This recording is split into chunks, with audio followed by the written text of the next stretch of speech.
நிச்சயமாக பிரவீன்குமார். எண்ணூர் கோரமண்டல் தொழிற்சாலையில் அம்மோனிய கசிவானது நேற்று இரவு ஆனது தொடர்பாக தென்மண்டல தேசிய பசுமை தீர்ப்பாயம் தாமாக முன் வந்து இந்த வழக்கு விசாரணை எடுத்திருக்கிறது. நிச்சயமாக குறிப்பாக சென்னை எண்ணூர் அருகே பெரிய குப்பம் பகுதியில் உள்ள தொழிற்சாலையில் நேற்று இரவு முதல் 12 மணி அளவிலான திடீரென அந்த வாயு கசிவானது ஏற்பட்டிருக்கிறது. இந்த வாயு கசிவால் தொழிற்சாலைக்கு அருகில் உள்ள பகுதியில் வசித்து வரும் பொதுமக்களுக்கு மூச்சு திணறல், வாந்தி, மயக்கம், கண்ணெரிச்சல் உள்ளிட்டவை ஆனது ஏற்பட்டிருக்கிறது. இந்த நிலையில நேற்று சுமார் ஒரு 30க்கும் மேற்பட்ட குழந்தைகள், பெரியவர்கள், சிறியவர்கள் என பலரும் இந்த கசிவாக பாதிக்கப்பட்டிருக்கிற இந்த நிலையில நேற்று இரவிலிருந்து இந்த குழாய் ஏற்பட்ட கசிவு காரணமாக சின்னக்குப்பம், பெரிய குப்பம், நேதாஜி நகர், பர்மா நகர் ஆகிய பகுதிகளில் கடும் நெருக்கடியுடன் கூடிய பாதிப்பு ஏற்பட்டிருக்கிறது.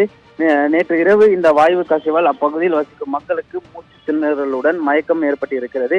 இந்த நிலையில இந்த ஆபத்தால அப்பகுதியில் சேர்ந்த 30க்கும் மேற்பட்டோர் பாதிக்கப்பட்டு உடனடியாக அங்க இருக்கக்கூடிய இரவு நேரத்தில் இருக்கக்கூடிய பேருந்துகள் மூலம், ஆட்டோக்கள், இருசக்கர வாகனம் மூலம் அங்கிருந்து அவர்களை மீட்டு மருத்துவமனைக்கு அழைத்து சென்றிருக்கிறார். மேலும் பலருக்கு மூச்சு திணறல் ஏற்பட்டு நள்ளிரவு திடீரென இரும்பல், வாந்தி, மயக்கம் என உடலில் பல பிரச்சனைகள் ஏற்பட்டிருப்பதாக அந்த பகுதியில் இருக்கக்கூடிய பொதுமக்களும் தெரிவிச்சிருக்காங்க. இந்த நிலையில மக்கள் இந்த பகுதியில் உள்ள தேவாலயங்கள், சமூக நலக்கூடங்களில் தங்கி அங்க அவருக்கான மருத்துவ பரிசோதனைகளும் உட்பட்டு தற்போது வரையிலும் அந்த பிரச்சனையை தீர்த்து வராங்க. குறிப்பாக பார்த்தோம்னா இதையடுத்து இந்த வாயு கசிவால் ஏற்பட்ட தொழிற்சாலையில தற்போது வரை யாருமே அங்க எந்த ஒரு இதையும் முன்னெச்சரிக்கை கொடுக்காம இருப்பதாக கூறப்படுகிறது.